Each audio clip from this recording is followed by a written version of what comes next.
अस्सलाम वालेकुम दोस्तों, इम्तियाज जलील साहब जो कह रहे हैं आपको इनकी बात जरूर सुननी चाहिए। ओवैसी साहब से इस तरह के सवाल क्यों किए जाते हैं आप कमेंट्स में जरूर बताएं। पहले आप इनकी बात सुने। असद भाई से एक ही सवाल किया जा रहा था, आप दिल्ली के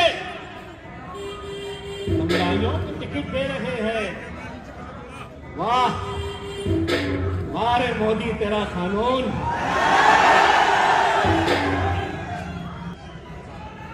अगर ये दंगाई है तो एक बात अच्छी तरह से कान खोल के ओखला की आवाम से सुन लो। अगर तुम मेरे इन भाइयों को दंगाई कह रहे हैं तो जिस पार्लियामेंट के अंदर हम बैठते थे वहां पर हमने दहशत गर्दों को भी बैठे हुए देखा। इस वीडियो को लाइक और शेयर करें।